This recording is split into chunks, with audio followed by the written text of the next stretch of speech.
Hi friends, welcome to Sam Ria channel. Hindi Big Boss 18. 18 இல்ல Hindi Bigg Boss 19.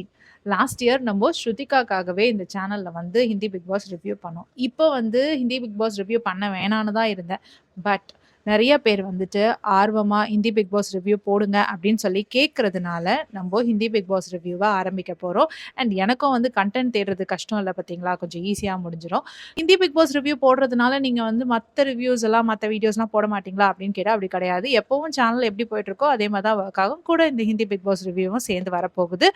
இந்த தடவையும் south சைட்லேருந்து ஏதாவது ஒரு கண்டஸ்டன்ட் போவாங்க அப்படின்னு நினச்சேன். சவுத் சைட்லேருந்து யாருமே இல்லை. ஹிந்தி பிக் பாஸ் 19ல கிட்டத்தட்ட 16 கண்டஸ்டன்ஸ் இருக்காங்க. ஸோ நம்ம எல்லா கண்டஸ்டன்ஸ் நேமையும் இப்போ சொல்லிட்டு இருந்தாலும் வந்து நம்மளுக்கு புரிய போகிறதில்ல. அப்படியே இந்த ஷோ போக போக வந்து நம்மளுக்கு எல்லாரோட நேமும் தானாக ரெஜிஸ்டர் ஆகிடும். ஸோ இன்னைக்கு முக்கியமாக நடந்த ஹைலைட்டட் விஷயத்தை மட்டும், அதாவது நேற்று எபிசோட்ல முக்கியமாக நடந்த சில விஷயங்களை மட்டும் வந்து நம்ம ஷேர் பண்ணிக்கலாம். ஸோ அது மூலமாக வந்து அவங்களாம் யார் என்னன்றதோ நம்ம தெரிஞ்சுக்கலாம்.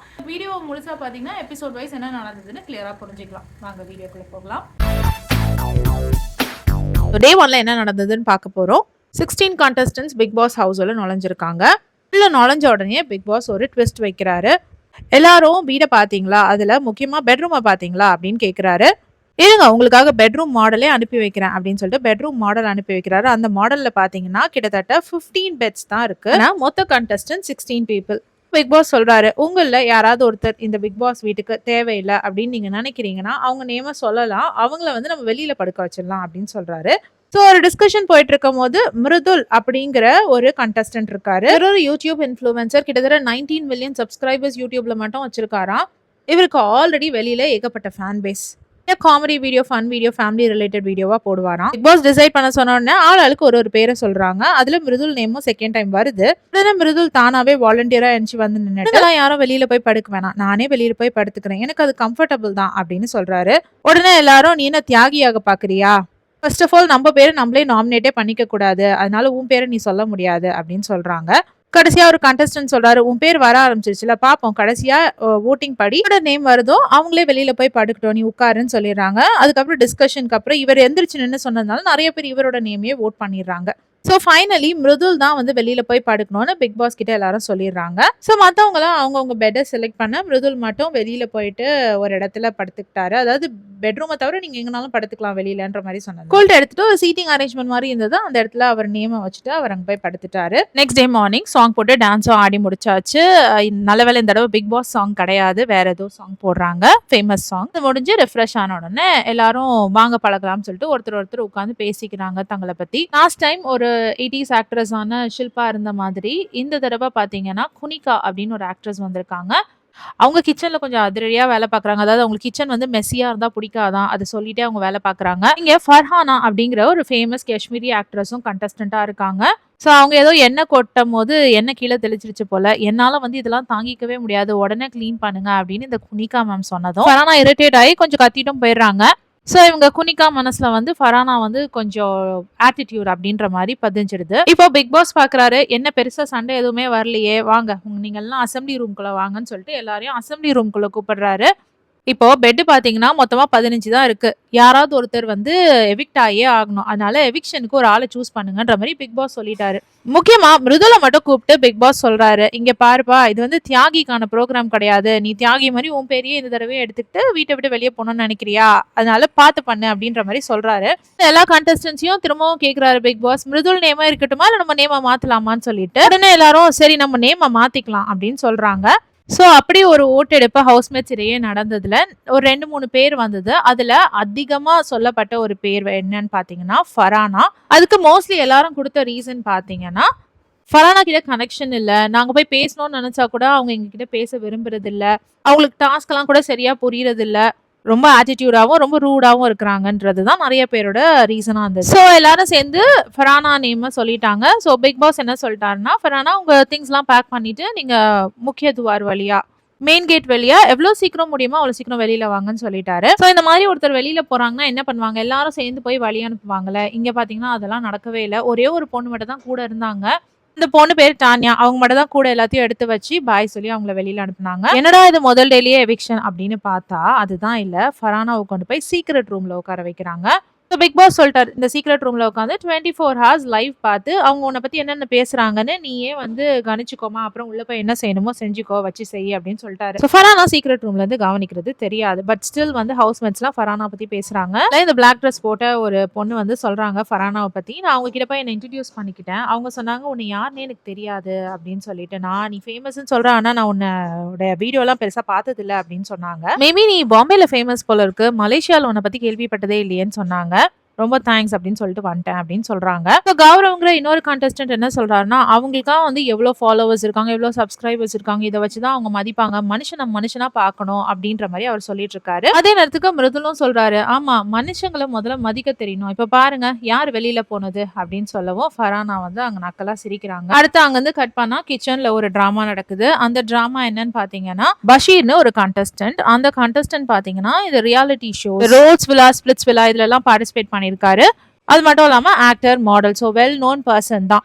இவர் கிச்சன்ல போயிட்டு தான் கூட இருக்கிற இன்னொரு கண்டஸ்டன்டான நேஹல் கிட்ட எனக்கு வந்து ஆம்லெட் வேணும்னு கேக்குறாரு. இத பின்னாடி பேசுனதுனால கவனிக்காத குனிகா தாங்கிட்டு தான் கேக்குறதா நினைச்சிட்டு ஆம்லெட் வேணும்னா நீயே பண்ணிக்கோ அப்படின்னு சொல்றாங்க. அதுக்கு அந்த பையன் சொல்றாரு, எனக்கு சமைக்க தெரியாது அப்படின்னு சொல்லவும், சரி அப்படின்னா ஆனியன்ஸ் கட் பண்ணி கூட நான் உனக்கு செஞ்சு தரேன் அப்படின்னு சொல்றாங்க.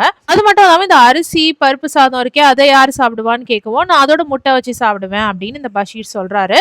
சோ இந்த கான்வர்சேஷன் முடிஞ்ச கையோடயே பஷீர் என்ன சொல்றாருன்னா, குனிகாவை பார்த்து நீங்க ரொம்ப ரூடா பேசுறீங்க, இது வந்து ரொம்ப டூ மச்சா இருக்கு அப்படின்னு சொல்லிடுறாரு. உடனே குனிகாவும், எனது நான் ரூடா பேசுறேன், நான் அப்படி என்ன பேசிட்டேன், என்ன தப்பா பேசிட்டேன், எனக்கு ஒன்றும் புரியலையே, எனக்கு நீ கட் பண்ணி தான் நான் செஞ்சு தரேன்னு சொன்னேன், இதுல என்ன தப்பு இருக்கு அப்படின்னு சொல்லவும் பஷீர் திரும்பவும் நீங்க ரூடுன்னு சொல்லிட்டு போயிடுறாரு. வெளியவும் போய் அதே விஷயத்த சொல்லி புலம்புறாரு. இவங்க குக்கிங் டீம்ல இருக்காங்கல்ல, அப்போ இவங்க செஞ்சுதானே ஆகணும் அப்படின்ற மாதிரி பேசுறாரு. அதே நேரத்துக்கு உள்ள இருக்க அந்த நேஹல்ன்ற பொண்ணும் பாத்தீங்கன்னா குனிகாவை, ஆமா நீங்க கொஞ்சம் ரூடா தான் பேசுறீங்க, உங்க டோன் வந்து ரூடா இருந்தது அப்படின்னு சொல்றாங்க.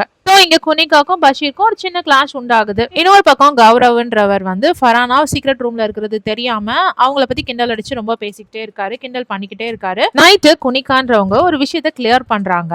நான் குக்கிங் டீம்ல இருக்கேன்னா அந்த 3 மீல் சமைக்கிறதுக்காக மட்டும் தான், எக்ஸ்ட்ராஸ் எதனா வேணும்னா நீங்க தான் சமைச்சிக்கணும், எங்களை கேட்க கூடாது அப்படின்றத கிளியர் பண்றாங்க. உள்ள இருந்தவங்க எல்லாம் சொன்னாங்க, யார் உங்களை சொன்னாங்களோ அவங்க கிட்ட சொல்லுங்க, எங்க கிட்ட ஏன் சொல்றீங்க அப்படின்ற மாதிரி சொல்லவும், அவங்க எல்லாம் வெளியில இருக்காங்க, உங்க வரட்டும் நான் உள்ள வந்தோடனே சொல்றேன் அப்படின்னு சொல்றாங்க. இந்த தானியான்ற பொண்ணு இதை போயிட்டு வெளியில போய் சொல்றாங்க பஷீர் கிட்ட, உனதான் சொல்லிட்டு இருக்காங்க, எக்ஸ்ட்ராவா எதனா கேட்டா செய்ய முடியாது அப்படின்னு சொல்லிக்கிட்டு இருக்காங்க அப்படின்னு சொல்லவும் பஷீருக்கு ரொம்ப கோவம் வந்துருது. நான் அந்த முட்டை போடுற விஷயத்துல இவங்க கிட்ட போய் கேட்க கூட இல்ல, அப்புறம் ஏன் இது ஒரு பிரச்சனையாக்கி பேசிக்கிட்டு இருக்காங்க அப்படின்னு சொல்லி கோவமா எந்திரிக்கிறாரு. எல்லாரும் வெளியில ஏய் போய் சண்டை போட்டுறாத அப்படின்னு சொல்றாங்க. இல்ல நான் அன்போட தான் பேச போறேன் அப்படின்னு கோவமா உள்ள போறாரு. உள்ள போன பஷீர் என்ன பத்தி ஏதோ பேசிட்டு இருக்கீங்களாமேன்னு கேட்க அவங்களும் சொல்றாங்க, இதை பாருப்பா இந்த மாதிரி எக்ஸ்ட்ராஸ் வேணும்னா நீ தான் பண்ணிக்கணும், அண்ட் நேஹல் சொன்னாங்க என்னோட டோன் வந்து ரூடா இருந்ததுன்னு, அதுக்காக சாரின்னு சொல்லி பஷீர் கிட்ட சாரி கேட்டாங்க. இப்போ இந்த பிரச்சனையை பஷீர் இங்க விட்டுருக்கலாம், ஆனா பஷீர் வந்து நான் சொல்றத முதல்ல கேளுங்க அப்படின்னு சொல்லிட்டு அவர் சைடு நியாயத்தை அவர் பேசினாரு. ஃபர்ஸ்ட் ஆஃப் ஆல் நான் முட்டை உங்ககிட்ட கேட்கவே கிடையாது, நான் கேட்டது நேஹல் கிட்ட. நீங்களா வாலண்டியரா வந்து நீயே செஞ்சுக்கோ நான் பண்ணி தர முடியாதுன்னு சொன்னீங்க, அதுக்கும் நான் பதில் கொடுத்துட்டேன், ஆனா ரொம்ப ரூடா பேசுனீங்க அப்படின்னு பஷீர் சொன்னாரு. உடனே குனிகா, நீ என்கிட்ட தானே கேட்ட, என்கிட்ட கேட்ட மாதிரி தான் இருந்ததுன்னா நான் ஒன்றும் பொய் சொல்ல வேண்டிய அவசியம் இல்லை, நீங்க கேமரா பார்த்தா உங்களுக்கே தெரியும் நான் உங்ககிட்ட கேட்கவே இல்லை, என்கிட்ட ப்ராப்பரா பிஹேவ் பண்ணுங்க, இந்த மாதிரிலாம் வாய்ஸ் ரைஸ் பண்ணி பேசுனீங்கன்னா அவ்வளவுதான் அப்படின்ற மாதிரி பஷீர் ரூடா பேசவும் குனிகாவை பேச விடாம ஓங்கி கத்தி பேசினதுனாலையும் ஒரு இடத்துல குனிகா வந்து ஷட் அப் அப்படின்னு சொல்லிட்டாங்க. என்னை பார்த்து ஷட் அப் சொல்றீங்களா, உங்களுக்கு என்ன ரைட்ஸ் இருக்கு என்னை பார்த்து ஷட் அப் சொல்லன்னு சொல்லிட்டு இன்னும் கொஞ்சம் பஷீர் பயங்கரமா சண்டை போட ஆரம்பிச்சிட்டாரு. உங்க மேல தப்பே இல்லைன்னு நினைச்சீங்கன்னா எதுக்காக சாரி கேட்டீங்கன்னு குனிகா கிட்ட கேட்டாரு. அதுக்கு குனிகா சொன்னாங்க, நான் ரூடா பேசினேன்னு சொன்னதுக்காக மட்டும்தான், என் டோனுக்காக மட்டும்தான் சாரி கேட்டேனே தவிர என்னோட ஆக்ஷனுக்காக இல்லை அப்படின்னு சொல்றாங்க. குனிகா சொல்றத ஒரு வகையில யோசிச்சு பார்த்தா நியாயம் தானே, சமைக்கிறதுக்கு 3 மீல் தான் சமைக்க முடியும், எக்ஸ்ட்ராவா எதனா வேணும்னா அவங்க தான் செஞ்சுக்கணும். சரி அவங்க கிச்சன்ல ரூடா பேசினாங்கன்னே வச்சுக்கலாம், ஆனா இப்ப பஷீர் பேசுறது எப்படி இருக்கு, ரொம்ப ஸ்வீட்டாவா இருக்கு, அது அதை விட ரூடுக்கு மேல ரூடா இல்ல. இந்த சண்டையை பத்தி டிஸ்கஸ் பண்ணிட்டு ஹவுஸ்மேட்ஸ் எல்லாம் படுக்க போயிட்டாங்க. இதுல மிருதுல் முக்கியமா தானியாவை பார்த்து கொஞ்சம் கிண்டல் அடிக்கிற மாதிரி பேசிட்டாரு. அதனால தானியா நீங்க என்கிட்ட பேசும்போது ரெஸ்பெக்டோட பேசுங்க அப்படின்னு சொன்னாங்க. அதுக்கு மிருதுலும் ஓகே தானியா ஜி அப்படின்னு சொல்லி சொன்னாங்க. பெட்டர் இப்படியே என்ன கூப்பிடுங்க, மற்றபடி இந்த செல்லமா கூப்பிடுற வேலைலாம் என்கிட்ட வேணாம் அப்படின்ற மாதிரி தானியா சொன்னாங்க. தானியாவோட இந்த பிஹேவியரை கொஞ்சம் ரூட் அப்படின்ற மாதிரி சொல்லிட்டு வராங்க.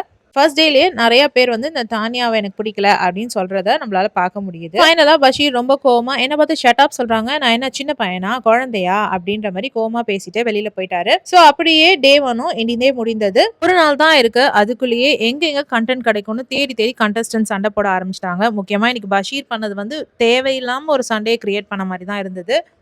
நடுவுல இந்த தானியாவும் பாத்தீங்கன்னா ஸ்பை வேலை செய்யற மாதிரி தான் இருக்கு. ஸோ போக போக தான் தெரியும் யார் யார் எப்படின்னு சொல்லிட்டு. இதுதான் நேற்று ஹைலைட்டட் விஷயம். உங்களுக்கு இந்த ரிவ்யூ பிடிச்சதுன்னா please like, share and subscribe. வேற ஒரு வீடியோவில் திரும்பவும் மீட் பண்ணலாம். Until then, it's bye from Jemima. Take care.